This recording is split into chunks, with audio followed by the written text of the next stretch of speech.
আসসালামু আলাইকুম বন্ধুরা, আজকে আপনাদের একটা ছোট্ট গল্প শোনাই, কিন্তু গল্পটা থেকে অনেক বড় একটা শিক্ষা পাবেন। একদিন একটা মশা উড়তে শিখলো এবং সেই মশাটার বাবা মশাটিকে জিজ্ঞেস করলো যে বাবা, উড়া শিখে তোমার কেমন লাগতেছে?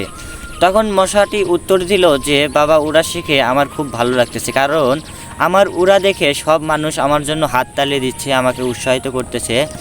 তখন মশাটির বাবা একটু মুচকি হেসে তাকে জবাব দিল যে না বাবা, তারা তোমার উড়া দেখে তোমার ভালোর জন্য, তোমাকে উৎসাহিত করার জন্য তালি দেয়নি, তারা তোমাকে মেরে ফেলার জন্য, তারা তোমাকে নিচে ফেলানোর জন্য তোমাকে মারার জন্য তারা তালি দিয়েছিল।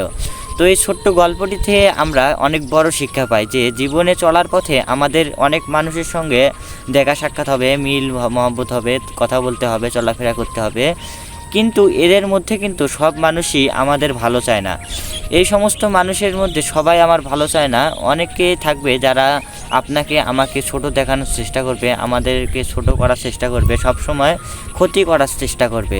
তো এই সমস্ত মানুষের কাছ থেকে সব সময় দূরে থাকতে হবে, তা না হলে জীবনে কখনোই সুখ শান্তি আসবে না। এরা সব সময় আপনাকে ছোট দেখানোর চেষ্টা করবে, ছোট করার চেষ্টা করবে, সব সময় আপনার ক্ষতি করার চেষ্টা করবে। তাই জীবনে যদি ভালো থাকতে চান তাহলে এই সমস্ত বহুরূপী মানুষের কাছ থেকে দূরে থাকুন।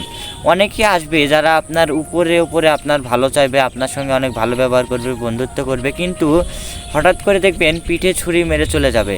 তাই এই সমস্ত ব্যক্তির কাছ থেকে সবসময় দূরে থাকবেন যদি জীবনে খুশি থাকতে চান, ভালো থাকতে চান।